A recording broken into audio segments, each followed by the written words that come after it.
Galera, é o seguinte, já faz um bom tempo desde a última vez que a gente viu um game transcender gerações da forma que Metal Gear Solid 3 fez. O jogo era tão absurdo que levou o PS2 ao limite. Não satisfeito, ganhou uma remasterização para Xbox 360 e PlayStation 3, fazendo frente com diversos jogos daquela geração, e ainda hoje, no ano de 2020, continua sendo um jogo muito bonito. Mas você sabe o que levou o game a ser tão incrível assim?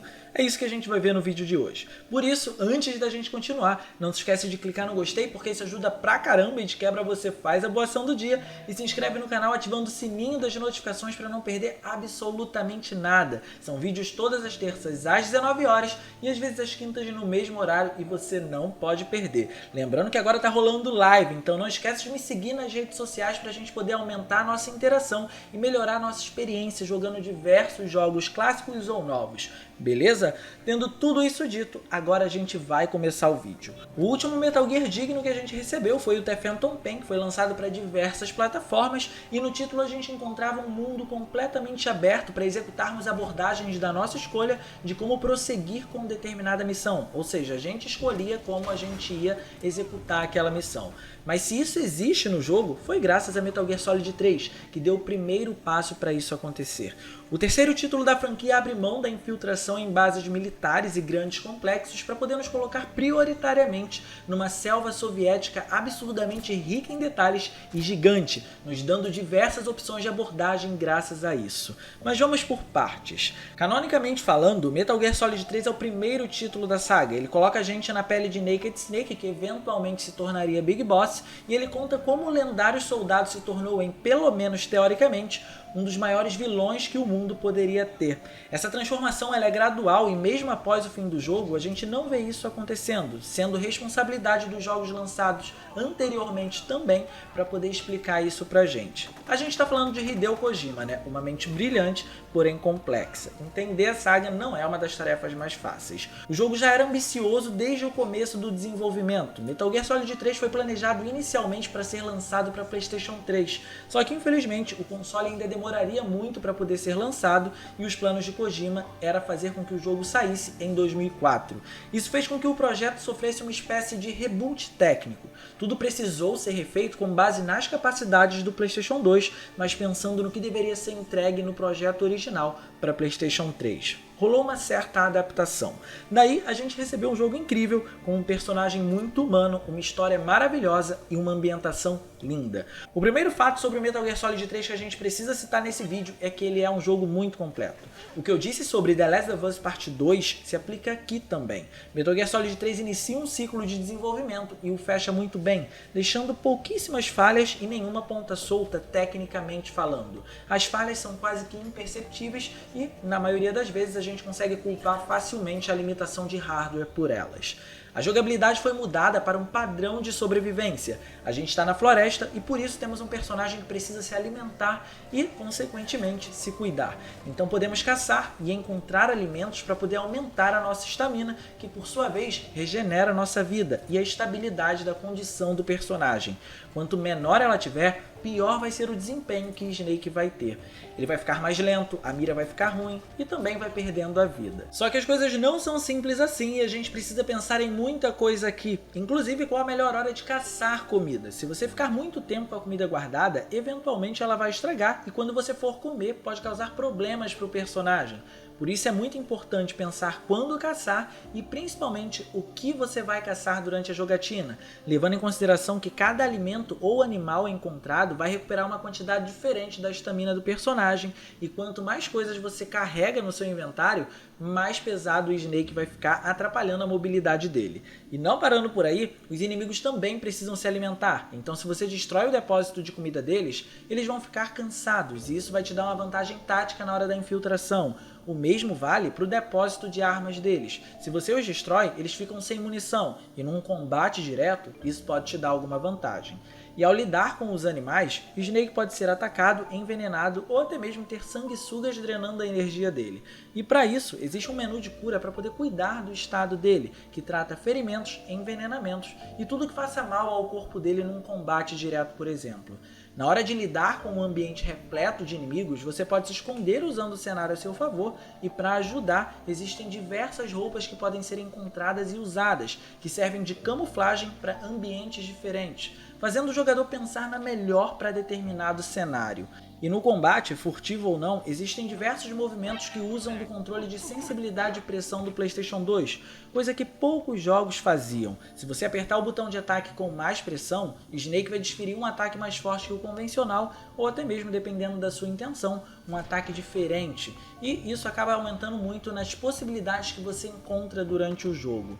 E esses foram só alguns dos elementos que forçaram o limite do PlayStation 2, mas é claro, existe o que a gente mais gosta de falar: os elementos gráficos dele. E essa é, sem sombra de dúvidas, a parte mais impressionante de Metal Gear Solid 3. Para vocês terem uma ideia, existe um elemento no jogo que nenhum Metal Gear Solid posterior conseguiu fazer tão bem feito quanto esse. Mas eu vou chegar lá. Os cenários nos quais a gente vai se esconder, explorar ou entrar em combate com os inimigos são incríveis. A equipe de produção do jogo se baseou em florestas reais para a reprodução deles, o que inclui também a reprodução dos sons. Tão importante quanto a qualidade das texturas, que é magnífica, é a forma como tudo é construído de forma natural e orgânica. A floresta é como uma floresta precisa ser. E por mais que seja um ambiente florestal, existem diversas ramificações disso, e essas ramificações são progressivas. Por exemplo, se no começo do jogo a gente está em uma área mais baixa da floresta, eventualmente chegamos à parte das montanhas, porque a gente teve que percorrer um longo caminho e fomos subindo. E para não enjoar, nos deparamos com cavernas, complexos e até mesmo laboratórios, o que já nos dá muito destaque para a direção de arte do jogo, pela variedade que ela apresenta e como foi bem executada a transição da direção de arte para a engine do game. Na hora que você joga, é muito fácil perceber como existem elementos orgânicos por todos os cenários, é sensacional. Nas florestas, existem troncos caídos que podem ser usados como coberturas, diversas árvores, vegetação e também diversas áreas que você pode explorar, dando uma possibilidade maior na hora de você escolher como você vai fazer a abordagem daquele local. E há complexos militares também, com caminhões espalhados por todos os lados e armazéns com estoques de comida e também de munição, o que é muito importante que vocês destruam, não esqueçam de fazer isso. Esse jogo é tão surreal que eu não ficaria nem um pouco surpreso se eu ainda continuasse encontrando surpresas mesmo depois de 16 anos dele lançado. Mas continuando, a vegetação é o ponto que eu queria falar, mais especificamente me referindo sobre a grama do jogo, e como é impressionante como nenhum outro game da saga Metal Gear conseguiu fazer isso tão bem feito quanto Metal Gear Solid 3. Para ser bem sincero para vocês, o único jogo que eu vi que superou esse efeito foi o The Last of Us Part 2, e se você assistiu a minha análise sobre ele, provavelmente você já está ciente disso.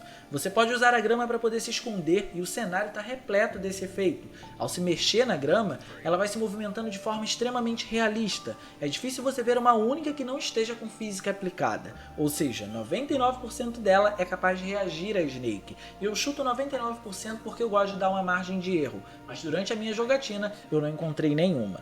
E esse elemento não foi tão bem feito nos jogos seguintes, nem em nível de densidade e nem em nível de física, o que faz Metal Gear Solid 3 fantástico. No Metal Gear Solid 4 a gente encontra uma densidade muito pequena quando comparado com Metal Gear Solid 3, e no Metal Gear Solid The Phantom Pain a gente até encontra uma densidade maior, mas quando a gente vai para a parte da física, a gente vê que a grama reage muito melhor aqui no Metal Gear Solid 3 do PlayStation 2 do que no Metal Gear Solid The Phantom Pain do PlayStation 4. Então é um mérito enorme para o console. Quando você passa pela areia movediça, Snake também sai sujo dela, o que aumenta a interação do personagem com o cenário, e essa sujeira é dinâmica, o que em outras palavras podemos dizer que só vai ficar sujo até onde você deixou o personagem afundar. Dali pra cima, ele vai permanecer limpo.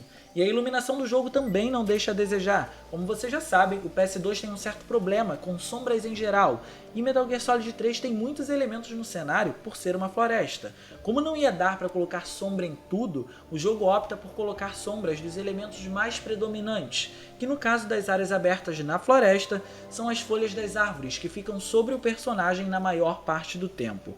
O legal é que essas sombras têm a capacidade de interagir com ele, então você vai notar o personagem com sombras sobre ele.